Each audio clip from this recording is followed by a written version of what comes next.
Pinalamang na nga sa una, parang gusto pa yatang manalo ng Utah Jazz sa unang debut nitong si LBJ. Nag-ala point guard to mga pare ko dahil hindi gaano pwede nga raw gamitin yan sa full strength niya. And kita natin, siya yung nag-handle sa offensive rotation ng Lakers dyan. Sa unang quarter, mabilis na nakakuha ng lead ang Utah Jazz mula sa 36-27. Hawak nila ang early game possession sa laban na to. Kahit sa second quarter, sumagot ang Lakers dyan mula sa 40 points. Habang ang Utah Jazz may 35 points lang na nagawa sa quarter na yan, hindi sapat sa kabuuang first half. Ang Utah Jazz pa rin ang may lead sa game na yan, 71-67 mga pare ko. Dahil sa unang quarter pa lang, maganda na yung run ng mga to at hawak nila ang momentum at rhythm sa early game na to. Ang Lakers hindi kaagad nakapag-settle sa game na yan. Sa tingin ko nga, nag-adjust yung mga yan sa rotationing dahil kay LBJ na nagsiset sa game na to. Sa una, ang Utah Jazz nakakuha ng rhythm at mabilis na transitioning mula sa outside shooting. Hawak dyan ng Utah Jazz ang double digit lead sa first half nila. Bahagyang nahirapan ang Lakers dyan na sumagot pagdating sa outside hanggang sa offensive output nila. Hindi sila makaganap dyan dahil sa magandang defensive rotation din na ginagawa ng Utah Jazz. Sa unang quarter, ang Lakers nag-start ng mahina mula sa 3 out of 10 sa threes nila. Pagpasok naman ng third quarter, nagsimula na dyan bumalik ang Lakers. Si Luka may malakas na bahagi sa turnaround mula sa 17 out of 37 sa third quarter performance niya na yan. Sa fourth quarter, nagtuloy-tuloy na dyan ang Lakers na makakontrol at nakabuo sila sa mula sa 20 plus na points dyan.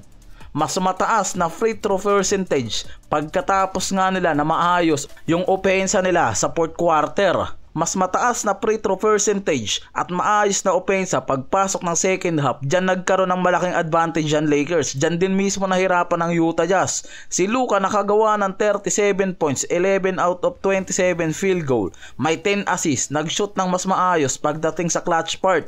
Halos sa second quarter na pumutok itong si Luka, hindi lang sa scoring, pati sa pag-distribute ng bola at pagpapalas ng rhythm sa Lakers offense. Si Reeves gumawa ng 24 points, nag-contribute din yan sa ibang aspect gaya ng assist plus steals.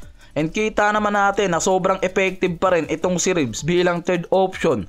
At malaking suporta yan dito kay Luka at Lolo Bron. Si Ayton nakakuha ng 12 rebounds, 9 defensive rebounds plus 3 offensive. May 18 points, 9 out of 12 field goal sa laro na to. Dominaton, double-double mga pare ko yung ginagawa nito. May strong presence sa paint at rebound.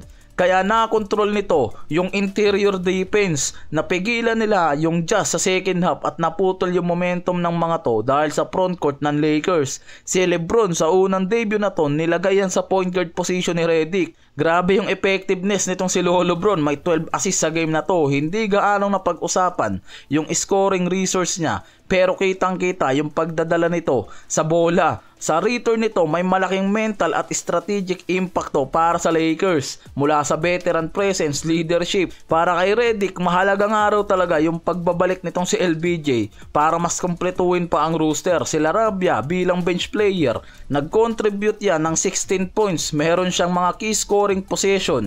May reverse dunk at isang 3-pointer mula sa fourth quarter. Parang clutch na rin. Si Smart merong 5 points. At ayon sa box score ng ESPN, meron lang yan 17 minutes mula sa bench statistic. Ang plus minus niyan umabot ng 11 plus na indication sa positive effect niya habang nasa court. Tumulong yan para mapanatili ang momentum sa Lakers sa pagpasok ng second half. Kaya nakikita na sa game na to, nakuha ng Jazz ang early games pero hindi nila na-maintain ang scoring output nila pagpasok ng second half dahil sa matinding defensive style na ginawa ng Lakers mula sa perimeter hanggang sa front at pumutok rin dyan yung mga core nila. Mula kila Luka at Reeves, Larabia na nagamit sa offensive nila.